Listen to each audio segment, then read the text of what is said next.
Blacksmith of the Apocalypse. By Arcuser.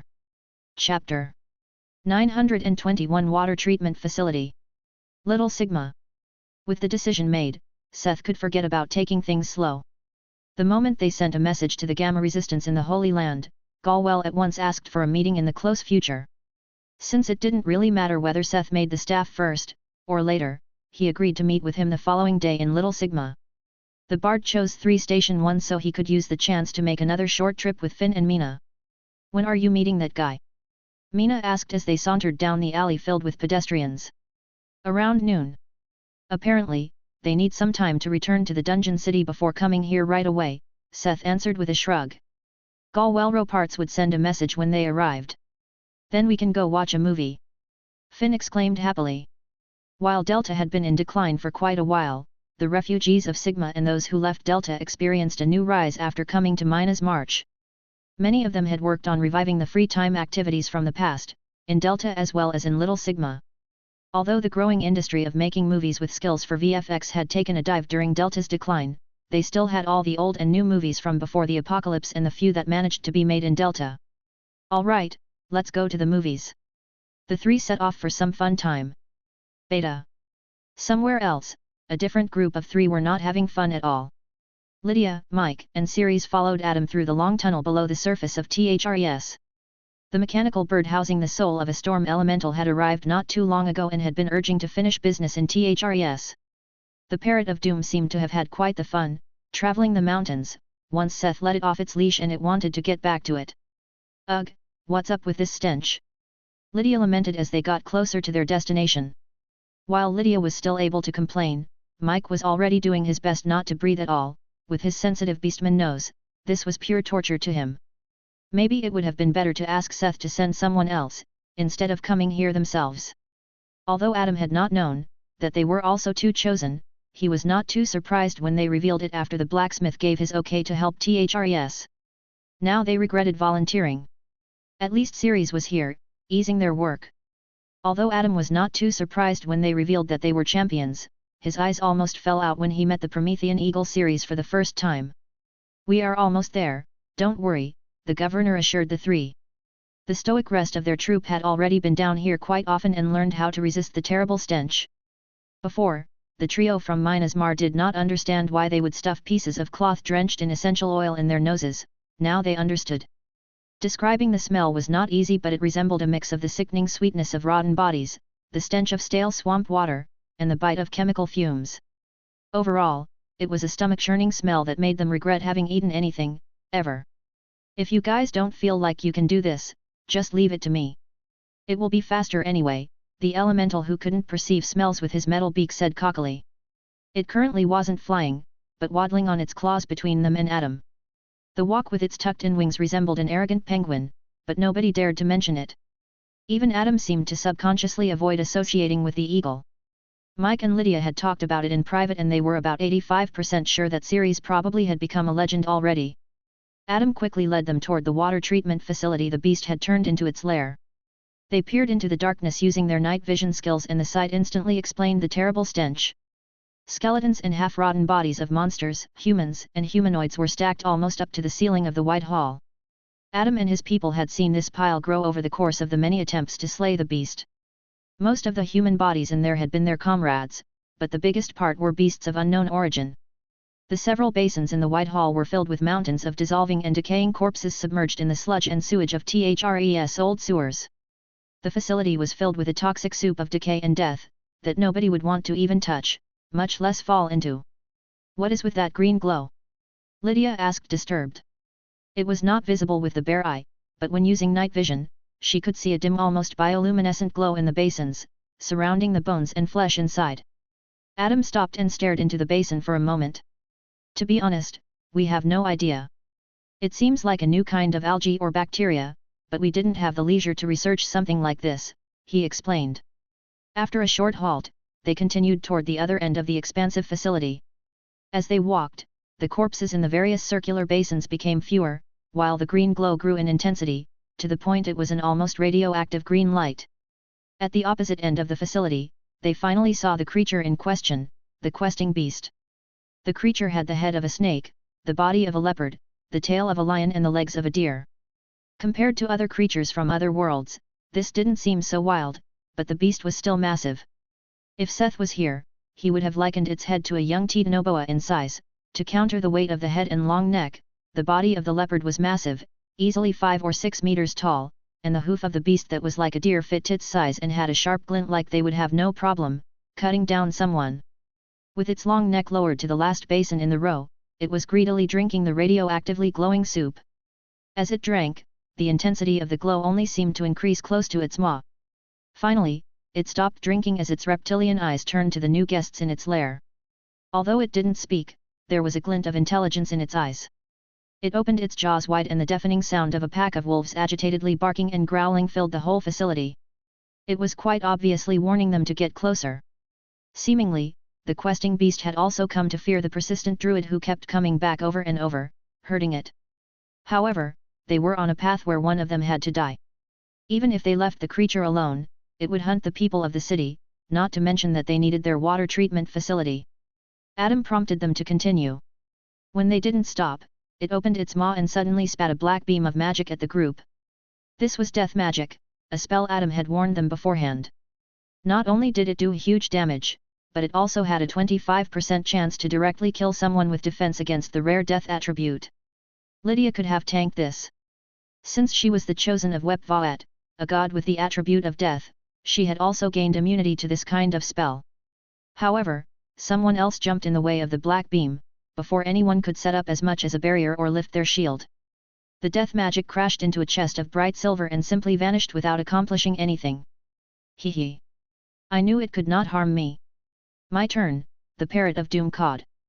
Ceres opened its mouth and a bright beam of lightning shot out at incredible speed, mirroring the black beam.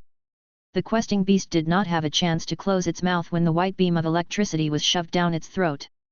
The only reason the initially blinded group could see the scene, was because Ceres did not just fire a quick volley of lightning. The beam of lightning continued on for a while, as the beast's massive body was locked, twitching in seizures and its snake eyes shone brightly from the power of electricity coursing through its body. When the attack finally ceased, and Ceres closed its beak, the creatures were left sunken to the ground, steaming. The group behind the elemental was petrified in shock. Was it already over, just like this? Adam was the most incredulous of them all. What about needing the holy attribute? Had he really just been too weak? Stop playing dead, I'm not done with you yet, the eagle said and threw a lightning bolt at the beast. The steaming body suddenly jumped into motion and nimbly evaded the lazily thrown shot. Vigilantly and slightly frightened, the questing beast stared at the Promethean eagle. Ceres' eyes shone in anticipation. The mysterious beast would soon experience what the trait tormentor was capable of. Chapter 922 Like a grapefruit. Adam felt torn as he didn't know how to feel. On one hand, he was relieved that he was not wrong about the beast's weakness, on the other hand, he felt disappointed that the beast was not actually dead. Was he happy or sad about the current state of battle? His difficulty in discerning just grew as the fight continued. Was he really that weak? Or was the creature of Minas Mar this strong? Should he be glad that they managed to be kind of allies with Minas Mar, or was he afraid that they had these kinds of weapons hidden in their sleeves? His own struggle suddenly seemed so vain, as he watched from a distance as the Promethean eagle dominated the battle. Poison breath and death magic had no effect on the eagle, while the questing beast's powerful body could compete with the eagle either. Every time it tried to jump and bite at the mechanical fiend, the eagle was a step quick and would grasp its long neck with its sharp claws and start trouncing it around. The bird would lift the creature into the air and smack it against the walls or crash it into the ground. Although the beast only suffered superficial wounds, the whimpers and cries of pain, like a suffering pack of wolves, kept echoing through the facility. So what if it did suffer any great injuries? It was experiencing incredible pain, whenever the eagle hit it with lightning or physically attacked it. Finally, the beast couldn't take it anymore. It had been evading the attacks of the eagle for a while, but now it decided to run. With a quick and agile jump, it fled through a passage leading away from the facility.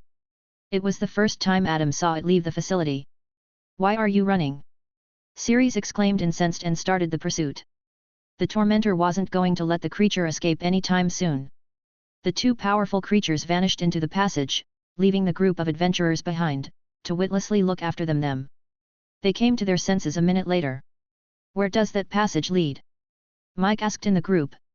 We closed it some time ago, but that one would lead outside after a while.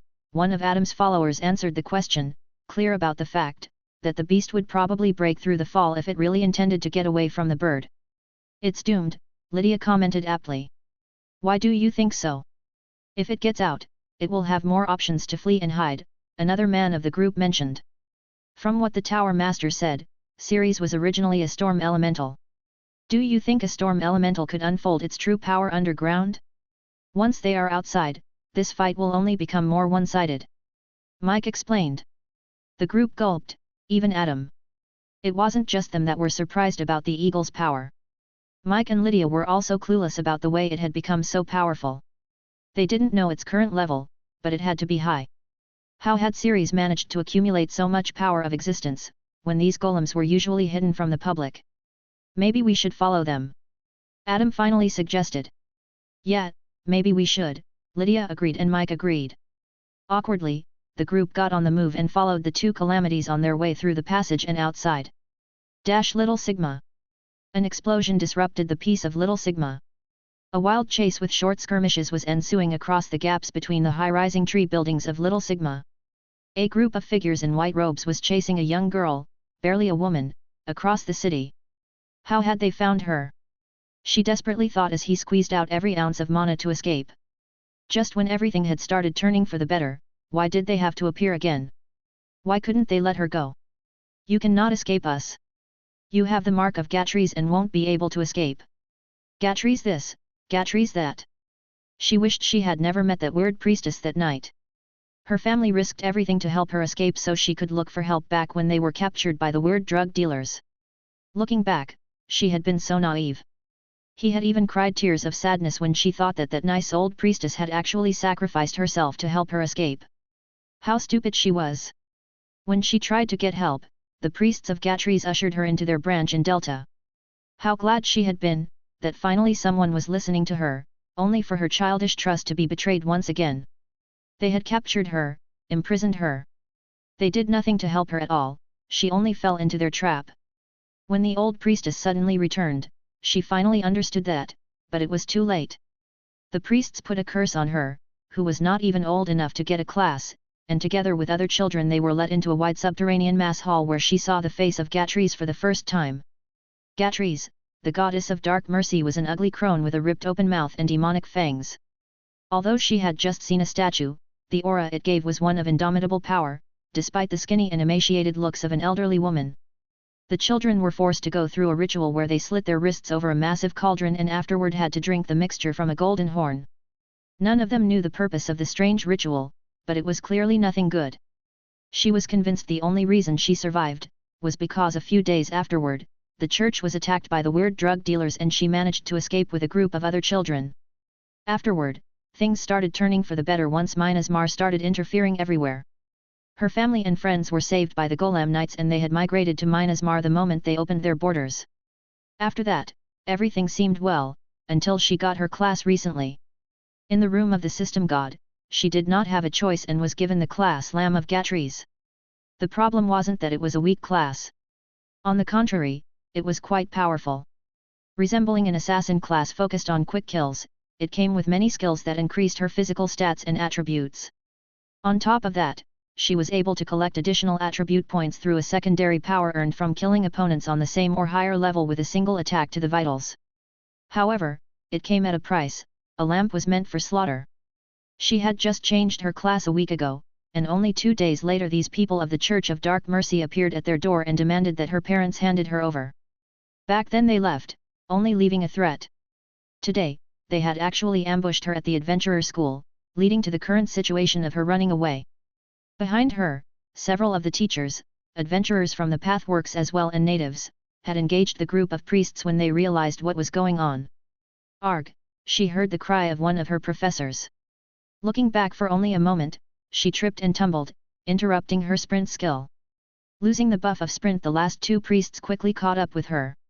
A hit that felt like it crushed her spine, catapulted her into a restaurant beside the street. She broke through the big glass windows of the establishment and left a swath of destruction consisting of broken furniture, plates, and spilled food before she finally came to a halt. She was filled with pain and covered with bruises and food. Miserably she looked to the entrance where the two priests entered through the broken window. It was over, she had no more strength to run, or even move. She was desperately hoping for the city security to finally arrive, had they not bought enough time? It was her only hope. Interpreting her desperate gaze outside, one of the priests sneered. Forget it, neither your teachers nor the security will come any time soon. We already made sure there is something more important for them to do, he said and cackled when her face fell in despair. The two figures stepped closer to her when somebody spoke up. Hey, how are you going to compensate me for this? You threw a girl into my soup, that is not acceptable. I have a long journey behind me, and I was really looking forward to this. A bear of a man rose from his seat and stepped over the broken table, the girl had smashed on her way inside. The man wore a dilapidated armor, but it couldn't diminish his powerful aura and righteous bearing. Don't interfere. This is the business of the Church of Dark Mercy, the calmer priest threatened the giant man.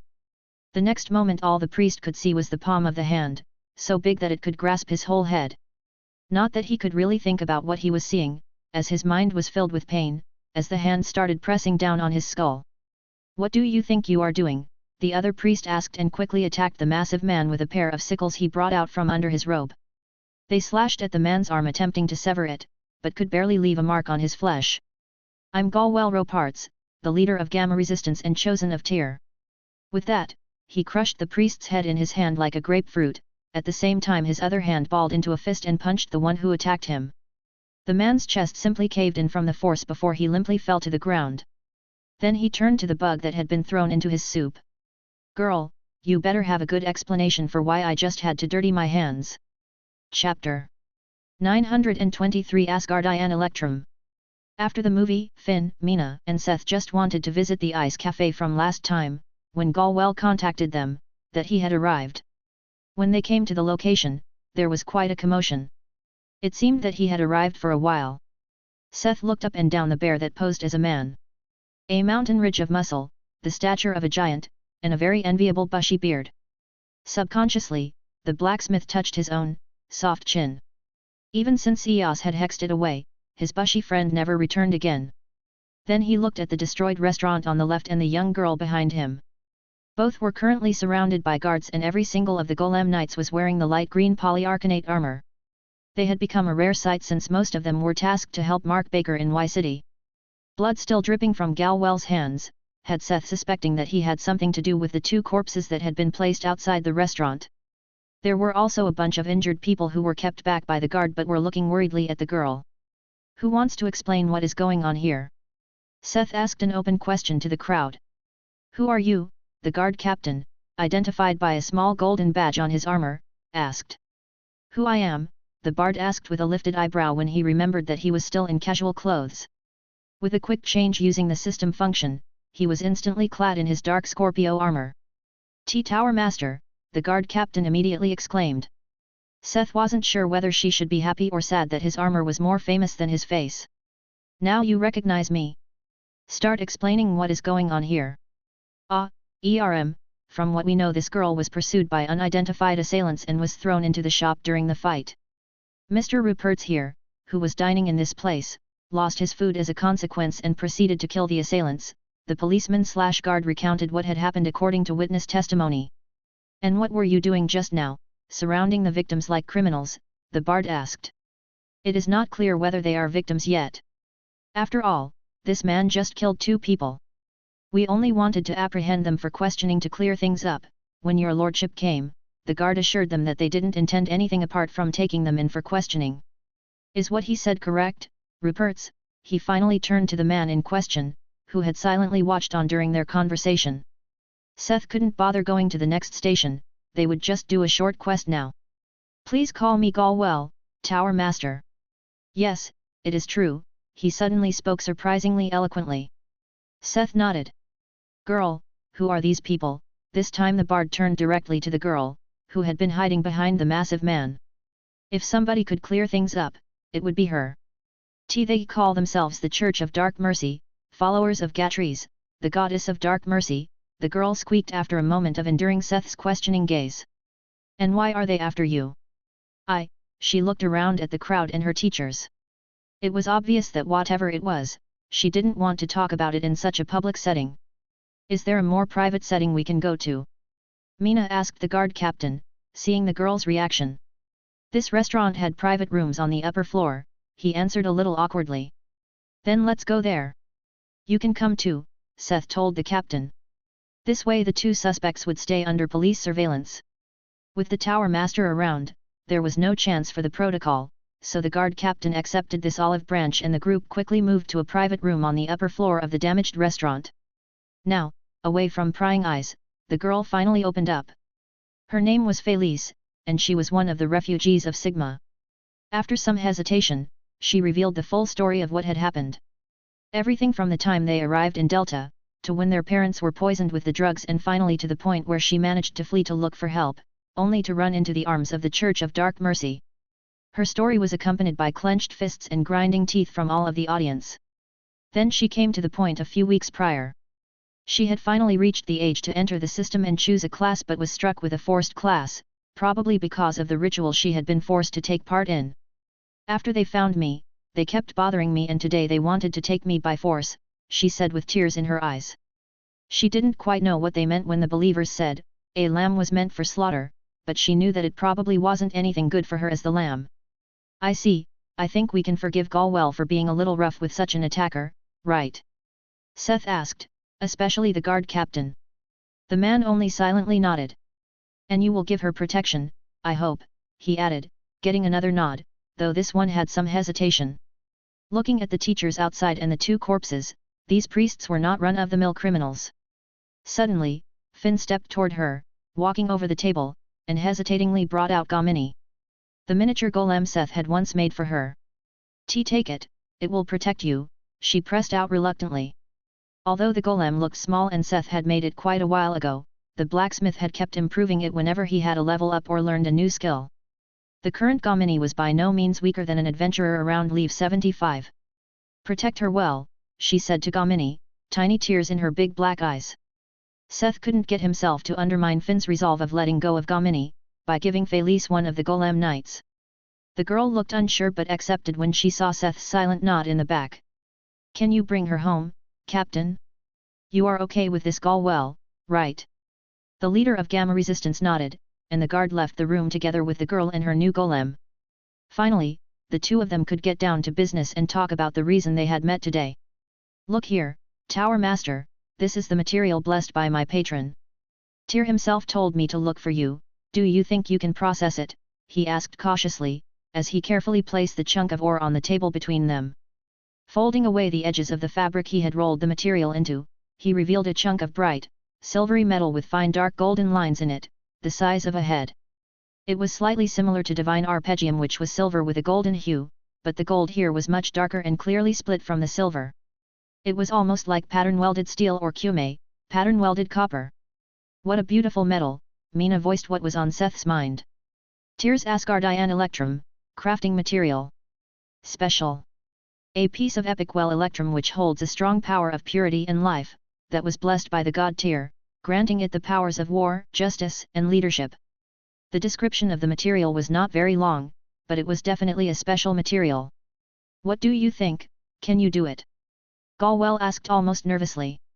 Of course, but what do you even want me to make for you? The blacksmith asked, completely in his element as a craftsman now. He definitely wanted to work with the material, the only question was what the customer wanted and what he was willing to pay. A warhammer would be nice, my old one broke when he fought the guardian of this nugget, the big man said sadly and brought out the pieces of what used to be an epic warhammer. Hearing his commission, Seth immediately had an idea when looking at the material. I can do that, but what are you willing to pay? Seth finally asked the important question. Galwell answered with silence, as he thought about what he could pay. Does this work? I still need money to get new armor, or at least repair this one, he said and brought out the head of something that almost looked like a dragon. The table he placed it on made some precarious cracking noises and he placed the severed body part. Head of a Guyver, relic. Needs further processing. Chapter 924. You what? Seth stared at it for a while. This prompt meant that this head still needed to be either looted or processed by a hunter to get individual crafting materials from it. This meant that this was not just one piece of relic-rated material, but as many as the hunter could get out of it. No small piece of leather, the skull, the horns, the fangs. Maybe Evie and Allison could do something with the tongue or eyes, or maybe Link himself would use some part for cooking. It was not a bad deal, getting legendary material as well as a bunch of relic-rated stuff to forge it. Was this the Guardian who did that to your armor? Seth asked, although his decision was clear. The man's armor was mostly epic and relic-rated. It was clear they were drops from dungeons, but it didn't mean they wouldn't have been tough. To accomplish something like that, the beats must have been outstanding when it was alive. Whether it guarded it, I don't know, but it was a massive snake-like beast living inside the cave of the mountain well, where the well electrum was being washed out from the rock. It's a shame the body fell into the depths of the abyss, or I would have tried asking you to make an armor for me, too. The scales of the beast were really tough, I only managed to win by sacrificing my hammer in an all-out blow. From the man's tail, and the head on the table, Seth was able to roughly imagine what the beast must have looked like and how their battle had gone. Accepted. I will turn this nugget into a hammer for you, in exchange for this head, the blacksmith said with a friendly business smile. He didn't doubt Galwell's story, since he knew the rating of the head even before dismantling. The beats he had killed would have needed to be on the path to legends, maybe on a similar trajectory as Tatzel. Definitely something close to a dragon. Great, then I will leave these two things to you and go look for someone to fix my armor. Galwell laughed joyfully and attempted to stand up. Why do you already want to leave? Seth stopped the big guy as he packed away the two items. There is something else we have to talk about. Gamma, or rather Arjit Noor. The man's bushy eyebrows jumped almost all the way up to his hairline. His joyful demeanor subsided as he slowly sank back down in his seat. He had acted very friendly and warm until now, but now his gaze held an edge, and the determination of an iron will. What would there be to talk about, he asked, interlocking his finger on the table. Arjit Noor has approached Delta and Myanmar with the intent to form an alliance or at least a non-aggression treaty. I'm sure you know about it, Seth spoke bluntly. Galwell answered with a slow nod. Myanmar in favor of a non-aggression treaty. Especially since I want to sell them golem troops, the bard added the last part cheekily. You what? Galwell exploded, reacting exactly as Seth had predicted. The Hulk jumped from his chair but stopped when he saw Seth's amused grin. You tricked me. Give me back my items, he said, reining in his emotions. Do you think I'm telling you this to mock you? Or to insult you? Maybe a little bit, but mostly I want to tell you to keep your feet still. My head of administration is working with Krina's representative in Delta. They are making a contract to have the release of human slaves, as a condition for the non-aggression treaty. Galwell stared at him for a long moment, even more surprised than when this talk began. When he finally processed what the blacksmith had just told him, he sat down, once again. He was a little grumpy, but it didn't seem like he was going to hold a grudge over Seth's little tease. So you are also working to get our brethren out of there, he finally asked in a hushed voice. Not really, Mary and Lena do. I'm a blacksmith, not a politician. It was just an opportunity that came up by chance, Seth gave his honest thoughts. If Arjit Noor had not approached them, the bard would probably not have thought of interfering any time soon. But Myanmar is then. That's good news. But why do you want to aid them with your golems, he asked him seriously. Why not? They are paying me to increase my own forces. How could I say no, he asked back with a meaningful smile. This time, Galwell instantly got what Seth was playing at. So you keep? Yes, even if I transfer it temporarily to someone else. The golems stay mine, the blacksmith revealed in a hushed voice. This is why I hoped you could stay a little more low-key for now, it will help our negotiations. Anyway, the reason I brought it up, initially, was that I wanted to involve the gamma resistance if Arjit Noor agrees to the condition. I want to leave the recovery and aftercare of the people to gamma resistance. Seth unfolded his grand scheme, well not just his but Mary and Lena had also agreed. They would shove the aftercare to the gamma resistance people, washing their hands off that responsibility.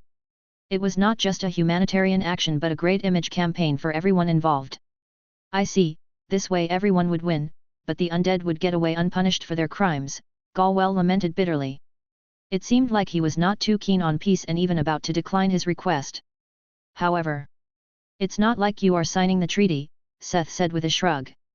Once the people of Gamma are freed, you can continue to protest or go on a guerrilla war against them. At least Myanmar won't stop you. But your golems will. I can just command them to be unable to fight Orihuma. Since Arjit Noor officially gets them in case Spacia attacks, they won't be able to protest against this small restriction. You will only be fighting their own forces, Seth explained nonchalantly. It seemed that the leader of Gamma Resistance understood that there was no reason to refuse anymore. I see, but you are really not willing to help me? The Chosen of Tyr asked a final time. Aren't I already helping you enough? I'm making you a legendary weapon, we are getting the captured people out and the weapons, I deliver them, won't hurt you. I think that's enough help, the bard berated the man who was almost a head taller than even himself. You are right. Seeking my justice should be done on my own and those who agree with me, and not involve innocent bystanders. If you succeed, Gamma Resistance will take care of the freed people. I thank you for your help, and I will look forward to good news. With that, he stood up and reached out his hand for a handshake, a strong resolve in his eyes. It seemed that he was ready to leave. Surprised about the sudden and resolute decision, Seth also stood up to shake his hand. It was a strong gnarly hand, but not as strong and gnarly as the blacksmith's rough paws. With a shake and a nod, they said their farewells and Galwell left the restaurant post-haste to go and prepare his men. That went pretty well, Meena commented after the man left. I guess so. Nice guy, though I doubt he will be able to do a lot if he seeks a fight with Arjit Noor, Seth mumbled. From Lena, they knew how thoroughly the undead empire had entrenched itself in Gamma, so far so that they had terraformed it into a land of death. Maybe Cromwell's companions will join him when they return, the Catwoman pondered. She reminded Seth that their mad scientist with a terrifying ineptitude to create failsafes in his works was also currently traveling around northern Gamma, to find the other group of people that survived his prototype serum with more severe side effects. Allegedly so severe that they would be confused for monsters if they got close to a human settlement. If Seth remembered correctly, they were some of the poor sobs that were left in Gamma and had to serve the undead. The chance that they would turn against their former masters was high. Yeah, can we go and eat something now? Finn wants food, the fairy interrupted their talk, returning to the topic to the original objective, a fun short trip. They had been on their way to grab something to eat after watching a movie. You are right, Finn. Let's go to a restaurant that is still operational. The group of three stood up, quickly leaving the restaurant. Chapter. And glad to see Tyr's champion was not someone unreasonable. And Seth even gets to have a small revenge on them for the headache he went through at the start of his journey. Hey, good old times where the steel from the buildings was a very good material for not only level up but to make weapons. Chapter 925 Somewhere Else, 26. North of Gamma. After over a week of riding the alpaca, the weird mounts bred by Evan for Minas Mar, he finally arrived at the edge of the explosion crater. The massive hole spanning several kilometers was the result of his secret research facility exploding. Cromwell had returned to fulfill a promise. Back then, they were just people who had come to plunder and steal his research at the command of their undead masters, but they had also been dragged into the treacherous trap of the scene. Now, they were compatriots who had experienced the same horrible fate, and Cromwell promised that he would return, once he was able to help them. Although the scene was gone, their suffering was not over. Even Cromwell was only able to weaken the side effects, not get rid of them. Partwise, they were also research subjects, that might be able to help him, to recreate his masterpiece. He would also take a surviving immortal from the scene, but the Tower Master had obliterated them all, at least those who were in the city. There were also some that were caught in the roots of the Guardian Tree, but Karina and Seth had denied him access. Neither of them wanted him to bring back his masterpiece, saying it was a failed creation because it had no failsafe. For now, he wanted to give the three who survived together with him at least a humanoid form, so they could return together. While looking for a vaccine for the zombie plague, as the Tower Master asked him to, he would also work on a cure for himself and them. Still, had he known how precarious the journey had become, he might not have come. At least not alone. Gamma, or rather Arjit Noor, had made it really annoying to travel north. The borders of the former district were heavily fortified, and patrols of high-ranking undead with hordes of low-ranking ones kept scouring the wood and plains surrounding the district. It was probably because Arjit Noor lacked the soul membrane barrier Minas Mar had come up with in Delta. Even then, they might not have been able to use it, since the low-ranking undead might be directly killed by it. When facing a zombie plague that could even affect the dead, the undead were the most afraid of it. It almost seemed like a trauma to them. It was quite funny, but because of this Cromwell had to be especially careful. Were he to be involved in a fight, they might find out about his identity as a carrier of his immortal serum. Even if they didn't know about the backstory, those crazy liches would start a witch hunt for him, to find out how he kept his sanity despite being technically infected by the zombie plague. It was so annoying that he deliberated cutting directly through the mountains when returning to Delta, instead of going along the foothills near Gamma. However, now he was here and had to find the Three Stooges before he could get on the way back. The mad scientist traversed the massive crater on foot, going further north. When he left, they had lived in a cave close by until they had healed up and Cromwell managed to stabilize their condition. He started looking there, but when he arrived it was empty, and it didn't seem like there had been anyone recently. Instead, he found a note scribbled on the back of a scrap of paper that looked like a decaying newspaper. Only Cromwell would have found this suspicious since it was not originally in the cave. Had to leave. Undead come to close. The very intelligent man interpreted this as the patrols of Arjit Noor coming to a close, trying to find out what had happened to the research facility. To prevent being found, the group relocated somewhere further away. Fortunately, and unfortunately, they were not stupid enough to write down where they went. This way, even if the undead found the note, they would not be able to find them, but it was just as hard for Cromwell. However, he knew that they had moved, and they didn't go south toward Gamma, for obvious reasons. That meant they had to be somewhere north, probably not in the mountains west and northwest of the cave, either. This only left the northern mountain range in the direction of Old Sigma. Coming to this conclusion, Cromwell mounted his alpaca and went northeast. South of Delta. Is that the place? A man wearing an elaborately tailored grey robe asked as he lowered his binoculars. They were standing on a cliff at the mountain's site, looking up at the night scenery, where the lights on Delta could be seen illuminating the edges of the volcanic crater it was built in. Behind the man were two knights, wearing armor of foreign design, holding down a badly beaten orc warrior.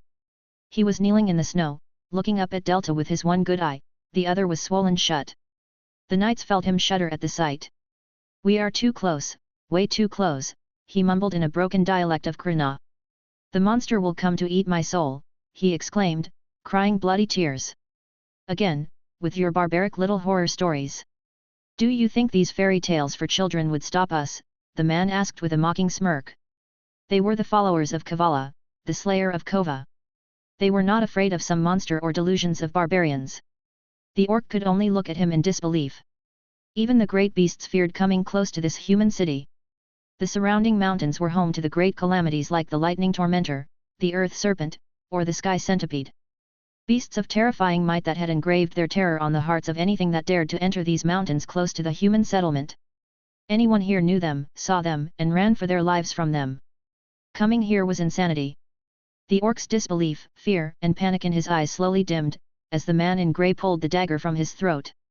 He had enough of the savages' rambling.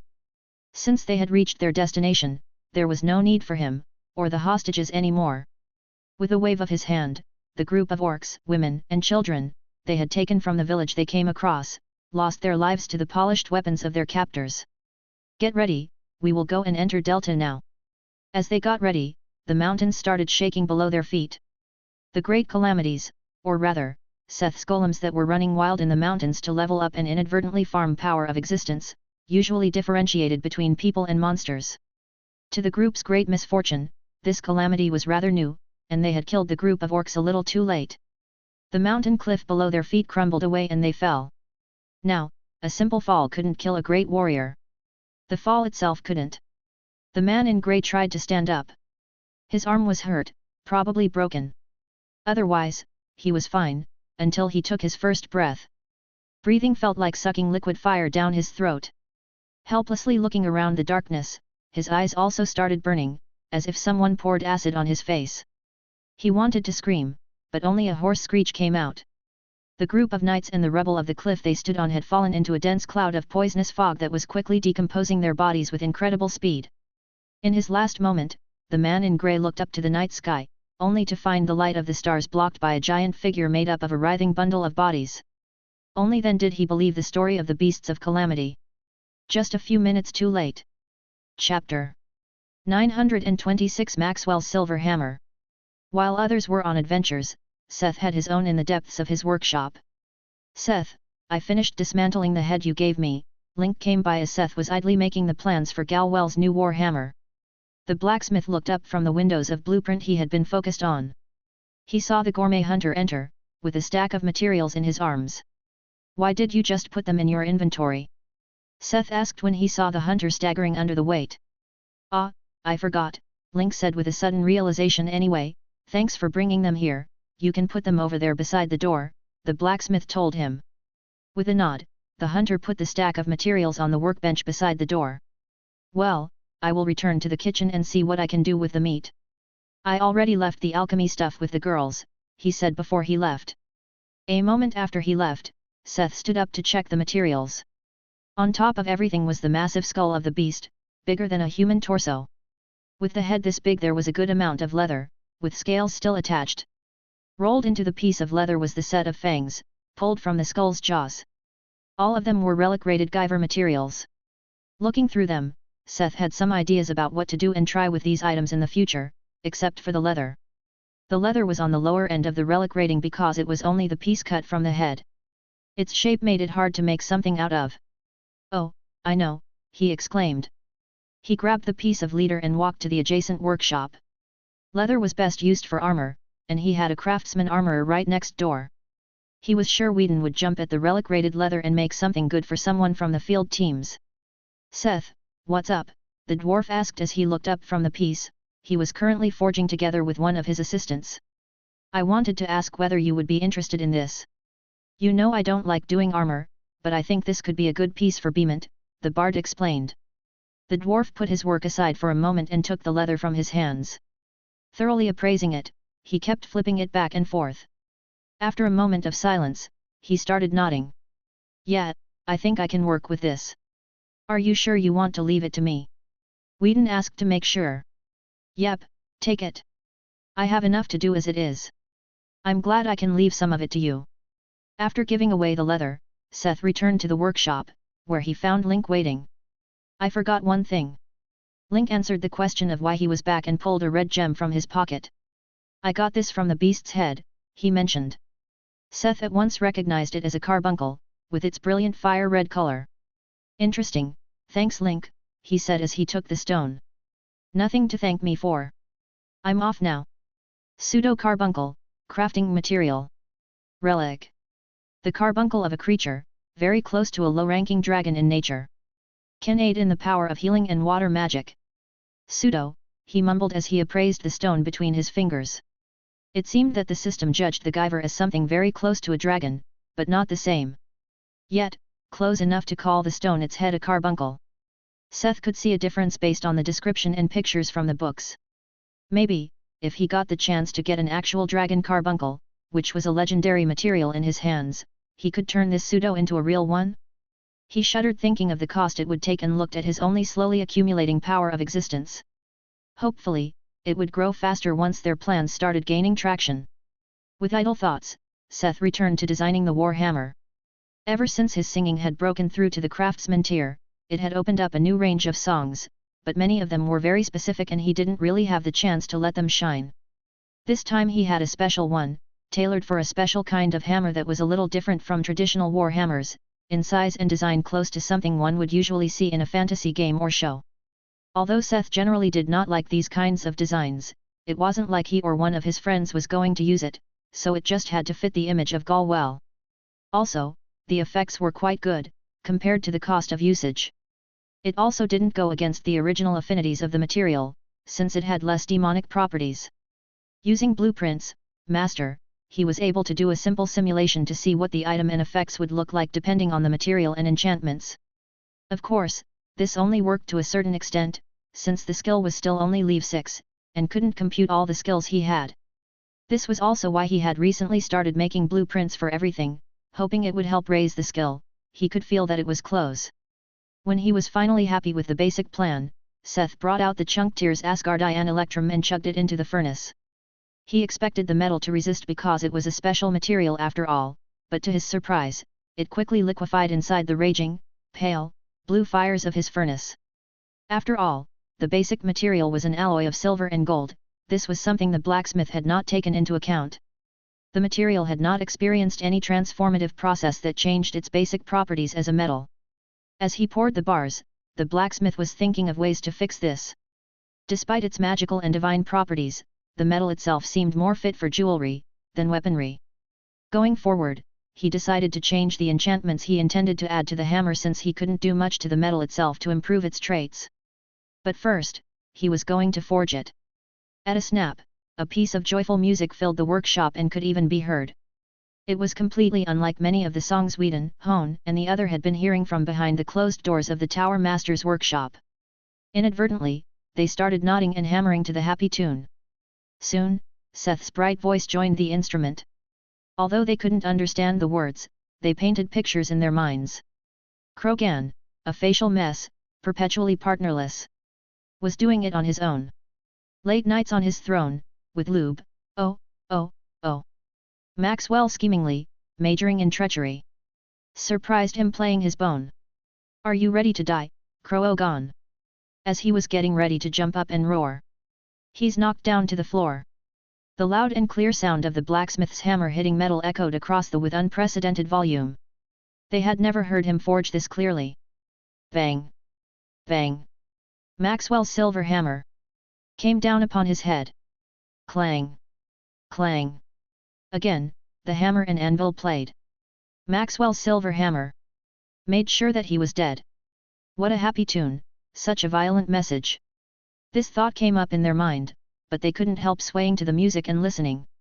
Back in strife again, Maxwell plays the brain again, another verse about how the demon Maxwell outwits his enemy and strikes them, followed by an especially loud bang.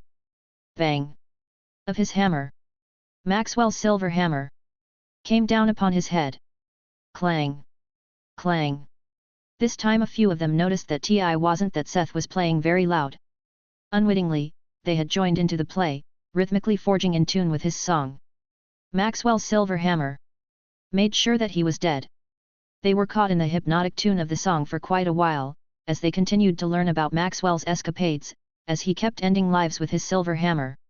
Until Seth finally finished the hammer, and the ballad from one of the rare bard troops, The Bugs, came to an end. Chapter 927 Forgot to close the door. The hammer that had taken shape under the rhythmic strikes of the blacksmith resembled a big judge's gavel made of silver with golden ribbons. Seth chose this design because it fit Tyr's justice aspect, while the requirement for Maxwell's silver hammer was a hammer with two flat faces, instead of a traditional war hammer. But it also wasn't just a solid hunk of metal. While its faces were solid, the body of the hammerhead was a hollow skeleton made of different geometrical shapes. This lightened the head and saved material for the handle, while not compromising the structural integrity of the weapon. Now, this would have still been a risky play because of the softness of the base material, but Seth didn't worry. He had taken this into account when he changed his mind on the enchantments he would use. This was the next step, he would. Seth? What was that just now? Hone and Whedon suddenly appeared at the door of the workshop, some of the other blacksmiths like Neil standing behind them. What do you mean? Seth asked, puzzled. They were affected by your song, Ounce commented. The bard had forgotten to close the door to the workshop correctly.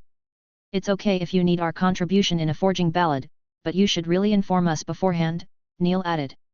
He had been slightly disturbed by the weird feeling, although it didn't really interfere with his work. I'm sorry, guys. I didn't know it was a ballad that affected you, otherwise, I would have put up a barrier, the blacksmith apologized to his friends and colleagues. There were not many forging ballads that could be improved by having several craftsmen join, and had not known Maxwell's silver hammer was one of them.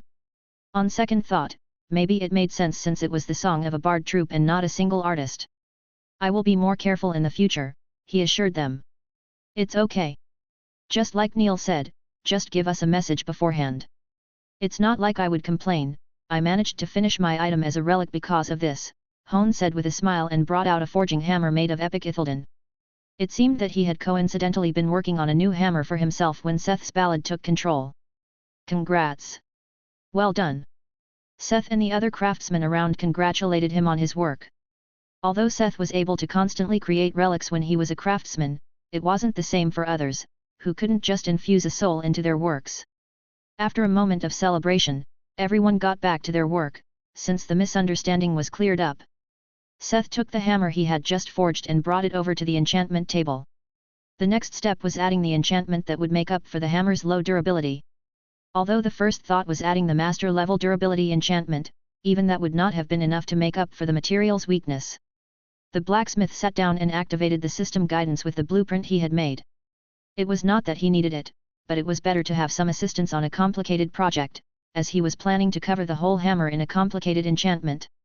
Now, this wasn't some divine enchantment that Hephaestus automaton core circuit, but actually one commonly known, although it was not used often, because it took almost all of the space on a workpiece.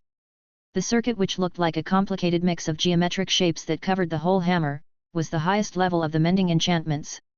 It was not an enchantment that was useful in combat or strengthened the wielder, but it allowed the craftsman to endow an item with a property similar to memory steel. That was a metal that could bend itself back to its original shape when heated. Mending was similar. The extensive circuit was like the memory of its original shape. If the hammer was damaged, the user just had to infuse mana into the material to repair it. Of course, the mana cost depended on the damage and the material of the item. Usually, it was not a very popular enchantment since it took away a lot of space and the mana cost was immense, even for common materials.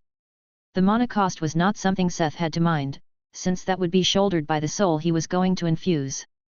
This way the hammer would instantly repair itself, if it was damaged. In addition, Seth also added the strength enchantment. However, it was the one he used to use, not the master tier, since he was able to do that on his own. The blacksmith feared the overall enchantment would become too complicated if he used the automated circuit fusion. The shape of the hammer head itself was already tricky to engrave as it was. By weaving the less complicated strength circuit in by hand, he was able to place it on an easier part, like the handle. Apart from the difficult structure of the head, there were no problems with the enchantment, and Seth finished the enchantment in time for lunch. "What are you even making, Tower Master?" Neil asked him on the way to lunch break. He was still uncomfortable calling Seth by his name, and Seth wasn't going to force him. "I'm working on the Holy Hammer for the leader of Gamma Resistance. It will be our first legendary item to go public in preparation for the tournament," the blacksmith explained. "It's not even funny anymore, how casually we are talking about legendary items at this point," Hone commented with a wry smile. Back in the day, just seeing a legendary item was one of his greatest dreams. Now he was constantly surrounded by them. He even had a good chance that Seth would at some point give them legendary materials. Then even he could. That's just how special new worlds of the system are. There is a reason why the elites scramble to get a piece of the cake whenever another world is added to the pathworks, Whedon commented disparagingly. In the very beginning, Seth had always thought that forces like Krina, Spacia, or the Muir Empire invaded because of the improved stats of Orihumas and their lack of a level limit or the world's resources. Orihuma were a resource to reckon with, and the resources were also a big draw, but the bigger reason was Age of Gods. The gods would choose people in a new world to either represent them or to spread their name. Their power was far above a normal player in many cases, and sometimes they even brought along special material.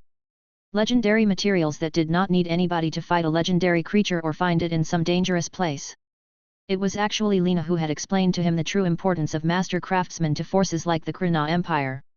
It was part of the explanation why he shouldn't publicize his true skills too early. As seen with Minas Mar, a single master that could constantly bring out powerful items was an immense gain for any organization. Coupled with an empire that would support them with materials and equipment, the results were incredible. The loot from the Y-City and TS9 were a good example. Even the forces they sent out to support allies from the shadows were equipped with legendary items, and many of them showed that Spacia had at least 2 master-tier enchanters who were able to create legendary items. The cost of legendary enchantments was another question, but the conclusion this all led to was: if the scene and the representative of Krina in Delta had not royally messed up and driven all the people to Minas Mar, Seth would have ended up competing with foreign powers, vying to give the chance to make these special equipment to their own craftsmen. He would also have to face recruitment offers and threats, once his skills became public. At this point, however, Seth did not have to fear it. The blacksmith felt prepared for what was to come. Chapter 928 Tears Gavel. After lunch break, the blacksmiths returned to their workshops and Seth was once again alone with the hammer. Well, not completely alone, Sivri and Cerberus were busily working on their own projects in the background. Although the big boy Cerberus had been working on did not get his time to shine in their battle with the scene, it was finished, and Cerberus was back to passively farming proficiency for Seth. Sivri was similarly helping the bard attack the giant wall that was the master tier. He had left the relic-rated dungeon worm crystal in her capable hands. Seth had made quite a few relics and legendary items since he reached the master tier, and despite the increased proficiency from his place on the leadership board and the improved crafting speed of his spirit smithy, he had barely filled up 60% of the proficiency needed to reach Level 2. It was no wonder that usually, only long-lived races like dwarves or elves were able to become high-ranking masters or even grandmasters. Unless one was insanely talented and lucky, they needed to become a legend to not die of old age before reaching the higher end of the master tier. Seth put away the hammer and turned to forge its mirror image from a soul. The blacksmith had asked Nomole rather half-heartedly whether he had any souls that would have the attributes of the hammer: justice, purity, war, leadership, and life. Seth didn't expect to get anything fitting all of them, however, all but war were rather rare, at least in Nomole's assortment, since he did not deal with the souls of the innocent. Leadership was also a little more common. Although the weapon was going outside Mina's Mar, Seth did not intend to compromise on quality. Though he did use this chance to skimp a little on materials. With the soul refinery, it was not necessary to get a high-quality soul from the get-go. The soul he had prepared for the hammer was called Vestiges of War, massive, rare, crafting material. The essence of souls that have fought and died on the battlefield. Holds the skills and memories of many fallen warriors. Skills: Tide of Flesh and Bone, Leadership, Weapon Mastery. Trait: Men of War. It was the refined essence of roughly 1,500 common small souls of warriors and low-ranking leaders that the demon had harvested across the battlefield. Like this, he used the soul refinery to make up for individual quality with quantity. Although the soul was only rare, it came with 3 skills and a trait. He decided that was more than enough. The practiced blacksmith had no problem forging the soul into a twin of its soon-to-be physical body and continued with the enchantment of the soul. Seth wasn't going to break with the warrior theme.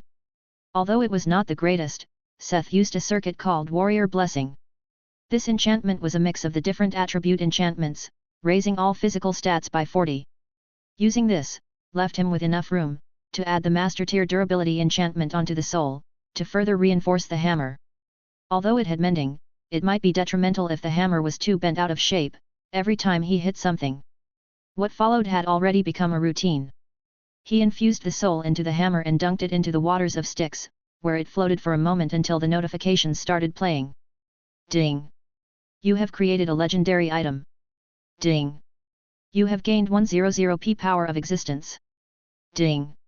A synergy between powers has changed your item. Ding! An antagonistic reaction between power has changed your item. Ding! A synergy between materials has changed your item.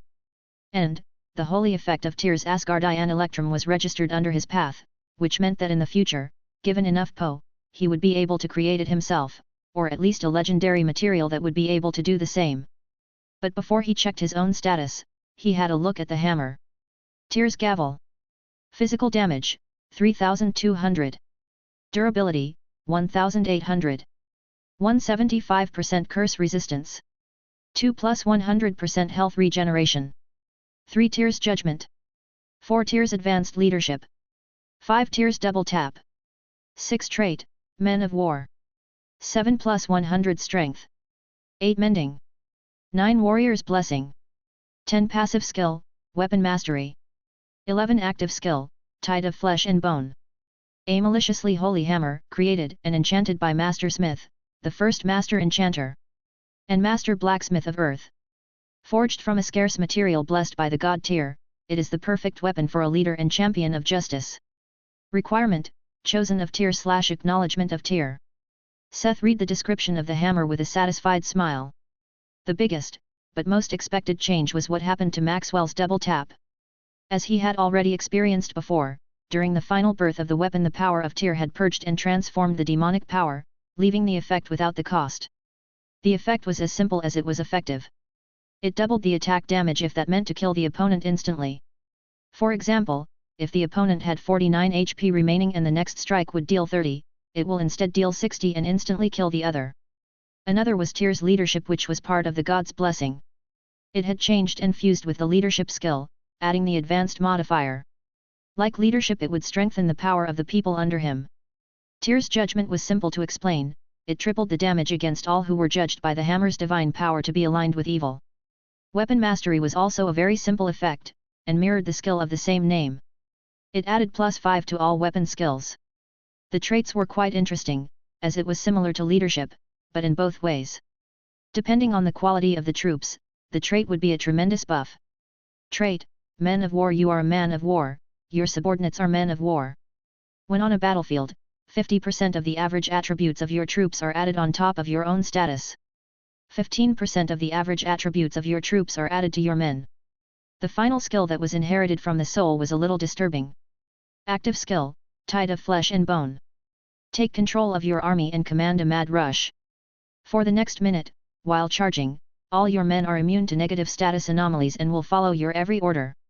The extent of control depends on the difference in willpower and leadership. Despite not being the chosen of Tyr, Seth as the maker, was still able to give the hammer a few swings, just to test its overall handling. Satisfied with his work, the bard looked at the clock. It was still a little too early to go home, so he gave the Guyver materials some love. Earlier he had the idea that maybe, if he had a real carbuncle, he would be able to turn the pseudo-carbuncle into a real one, using his power as a legendary forger. Maybe this was the correct way to use this skill all along. Instead of treating the saved patterns as enchantments, he could place on items, maybe he should treat them as a refining technique that could allow him to turn relic-rated materials into legendary ones. Of course, these were all empty dreams, if it didn't work. If he had understood one thing about legends, then it was that they were complicated and often very unique.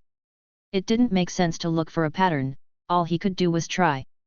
The whole idea was based on the set of 45 Guyver fangs Link had brought him. He had the idea when he remembered the poison dragon fang pattern he had gained earlier when making the jaws of Apep. So, with his remaining 300p and the additional 100p from finishing a special item just now, the blacksmith tried to enchant the Guyver fang with the power of a poison dragon fang. He immediately got the feedback that he did not enough po to do so, as usual, since he was far from having the necessary income to copy a bona fide legend. However, he could feel that there was a difference like there was when he managed to elevate the artificial adamantium to true adamantium. Even if it was not always true, Seth saved it as a rule of thumb, that the closer the material of the forgery was to the genuine thing, the less po it would cost him. Although he could only make a rough guess of how much it would cost if he had enough points, he estimated that he would need around 5,000 points in power of existence to turn the Guyver fang into a poison dragon fang. This sounded like a lot because Seth was currently a pauper, but it felt significantly less when compared to the feeling when he tried to apply the same pattern to a metal sword or other weapon. An evil grin surfaced on the blacksmith's smile when he dreamed of flooding the market with legendary poison swords, like a remake of the time when he sold dozens of poison bone swords made from the bones of the Titanoboa. Sometimes he had the worry that he was an agent of chaos. Most of the time, he didn't mind. Chapter 929 The Unclaimed Mountains. A vast stretch of mountains, covered in a blanket of fog and clouds. The Unclaimed Mountains, as this piece of land, west and northwest of Dita, came to be called. An unusual party, that had left from THRES a few days ago, finally faced the massive landscape. Mike had only come through here once, but he had not seen much of the place back then. It was during their travel with the Adventurers Guild to their Holy Land, which was found further south. As fascinating the expansive mountains and valleys, much greener and lush than the snowy mountains around Delta, were, they could not hold his attention. His eyes were drawn to his own team, which's peculiarity had spiked after their stop in THRES. There were him and Lydia, a beastman, and an Orihuma sitting on their mounts. They were chosen of gods, but still quite normal to look at. The next step up was the animated automaton, Ceres. The eagle made of silver metal and covered in an aura of lightning that made it look like a bird made of electricity. In a world of magic, this was not as weird as it could be. Going over the edge was that this lightning bird sat atop the head of a chimera with a head and almost 7 long neck, that ended in the massive body of a leopard with the hooves of a stag. Yet, Ceres was not flying in the sky, but perching high up on the questing beast that was solemnly treading along beside the other two. Ceres, the tormentor, had helped Governor Adam in the most unexpected way. Ignoring the questing beast's high resistance to all but holy damage, it used lightning to strike fear deep into the creature's mind. Instead of letting them subjugate the beast, the elemental had tamed it without causing any great visible wounds. "Stop glancing at my mount like this. We had this discussion already." Using telepathy, the elemental barked at him when it noticed his glances. "You are a mechanical bird that doesn't get tired. Why would you need a mount?" The questing beast is the chosen of Mahis was about to open that topic again but was interrupted. Blotches the elemental corrected him about the name if its mount is already registered as my underling by the system. Deal with it. Ceres ended the conversation with an audible period. The questing beast looked depressed, being reminded of its new name.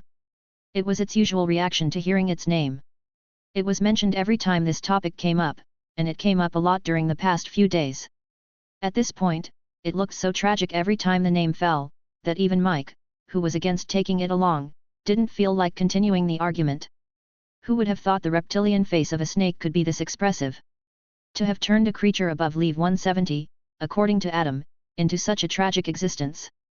Mike and Lydia held no doubt anymore, that Ceres had already breached the threshold and became a legend, although the Parrot of Doom kept denying it. With a sigh, Mike looked forward. Through circumstances he couldn't control, his originally solitary journey had turned into an expedition with this ragtag bunch. He didn't mind Lydia, how could he mind alone time with his girlfriend? But why did Seth have to send the bird? Let's go. Seth gave you the rough coordinates of the place where the caravan was attacked, right? Mike finally asked Ceres.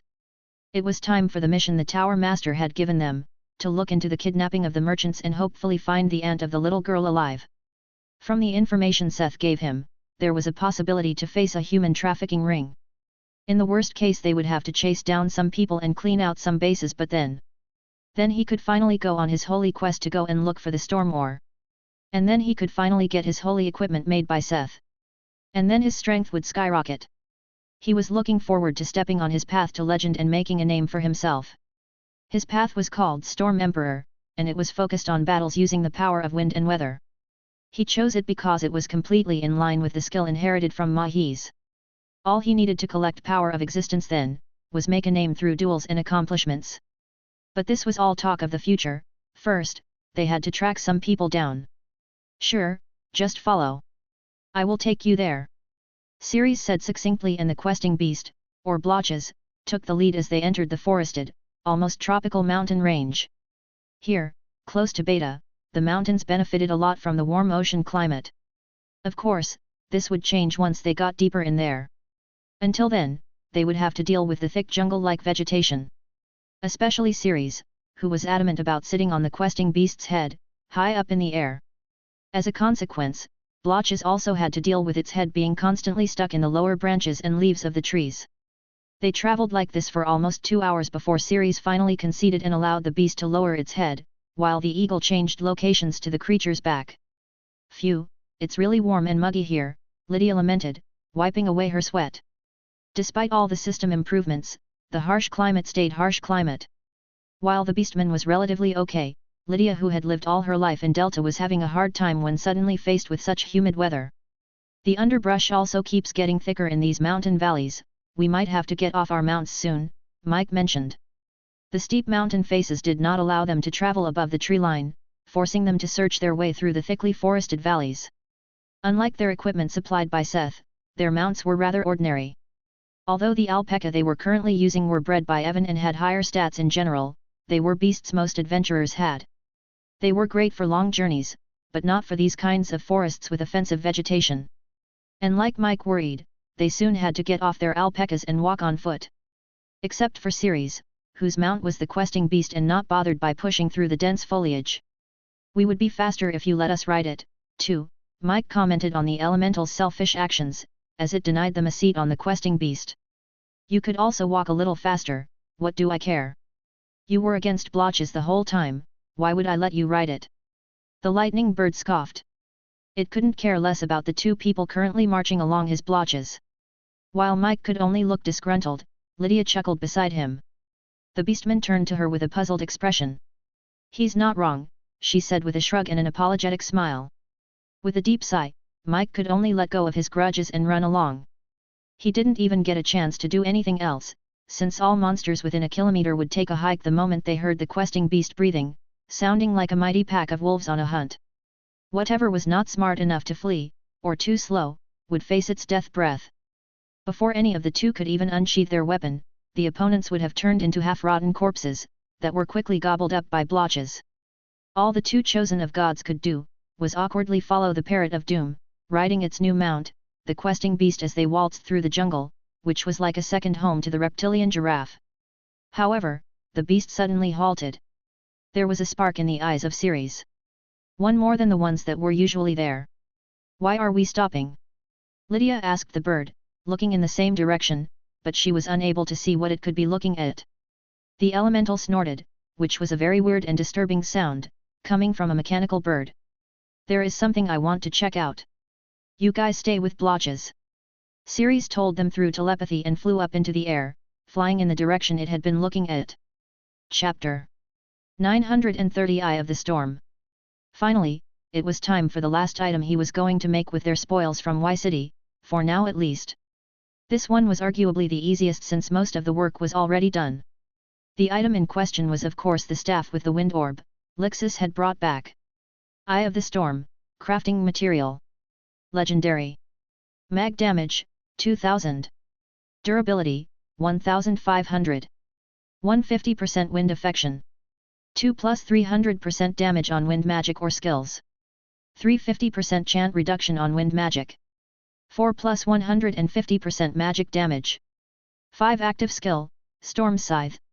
6 active skill, Spell Storage. 7 active skill, Wind Steps. The refined monster core of a rock. It was enchanted by Master Enchanter Jersley using an ancient legendary enchantment. A dream item for any mage specialized in wind magic. Usage requirements, leave 90, advance wind magic. The orb itself was already a legendary item and quite good on its own, so it was a little like cheating to use it as material for a staff, but it wasn't the first time Seth had done this. The question was whether he would be able to get a pattern from the orb. Would he be able to forge the legendary enchantment? Seth actually had its doubts, since it was not really the material of the orb that was legendary, but the enchantment a master enchanter had cast on it. Would his path be able to copy even this kind of stuff? For a change, Seth had not chosen the wood of the guardian tree for the staff, but one of the materials he had read about during his research. Since he wanted to make items with more focused affinities, Seth bought the wood of a whipping willow from the auction house. Albeit only epic rates, it was very expensive for a simple reason. It was one of the few woods with a high affinity to wind, as it was actually a sentient tree that manipulated wind magic to fight off enemies with its long flexible branches. The piece of whipping willow core wood he bought for a whopping 35 gold, was the best material suited for a light wizard staff. Of course, there were various metals with wind affinity, Seth could have used, but dedicated casters didn't put a lot of points in strength. How were they going to wave around a heavy metal bar to cast magic?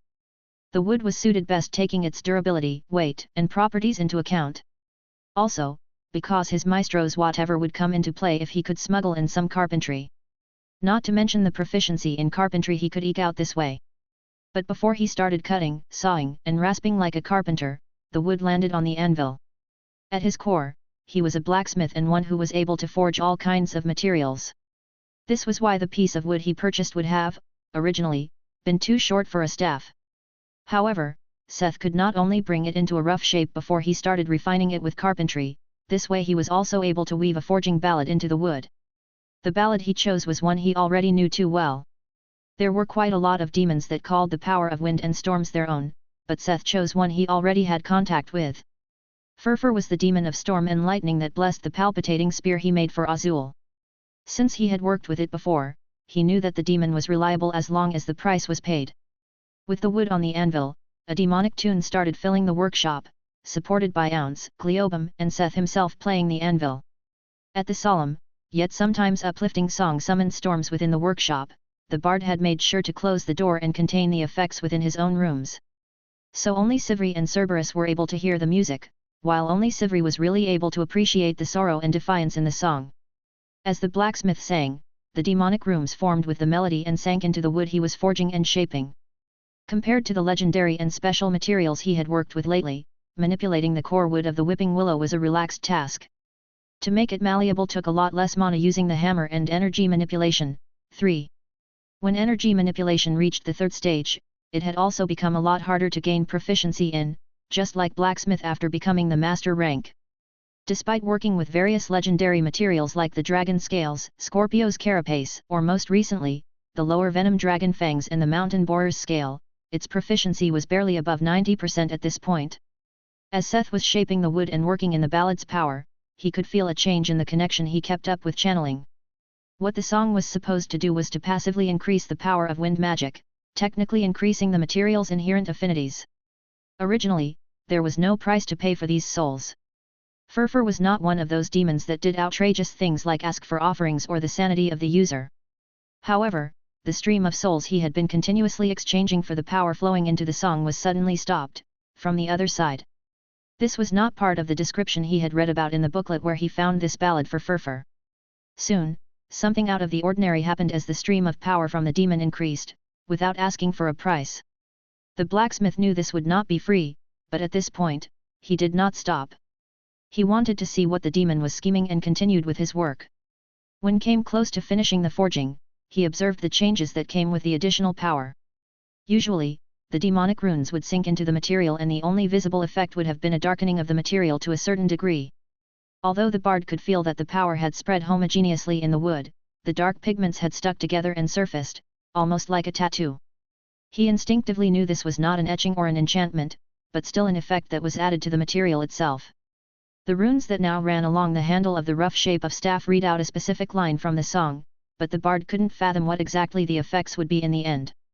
Following the forging, he began working on the staff with files, rasps, and sanding paper to refine and polish the surface. Except for the smooth handle, the blacksmith had carved, or rather forged, the staff to look like a soft spiral that ended in a sharp point, with a place for the orb at the top. Despite taking away material from the surface like this, the dark runes were not damaged in the least. They only came out even more prominent, once he started polishing and varnishing the wood.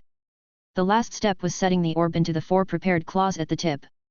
Since he had no problem treating wood like metal, this was not hard, but he also added a dollop of epic glue he got from Bess, who got it from one of Allison's underlings. While the glue was hardening, preparing the soul for the staff. This time, Seth didn't have a hard time choosing what soul to use. When he killed Ezo and her 3 colleagues, he got a demon soul of almost every element except water. With 2 demon souls of fire and 1 of wind, the decision was quite easy. Soul of Birdman, massive, epic, crafting material. The soul of a high-ranking crow demon called Birdman. A powerful demon known for his advanced skills in wind sorcery, curses, and deception. Affinity, wind magic, curse-type skills. Trait, winds of death. This one was not lucky enough to keep its ego, based on the rather unsavory situation he found the demon in when he went to kill it. It was not an ego Seth intended to preserve, which was why he didn't directly harvest the soul. Although the soul lost the possible ego and skills it came with, it still managed to preserve the trait, which was more than enough for the blacksmith. Winds of Death was a passive trait that seemed to add something like a curse attribute to wind-type magic, that would also deal stacking damage over time to the opponent. Turning all wind magic into a curse that could also cause status abnormalities was not bad at all. Originally, Seth intended to use the master-level durability enchantment and a monogathering circuit on the soul, but following his intuition on the sudden change, Seth put the durability enchantment on the tip, while he etched the same words that were displayed on the staff, along its incorporeal mirror image. In big demonic runes, it spelled, "I am the storm that is approaching."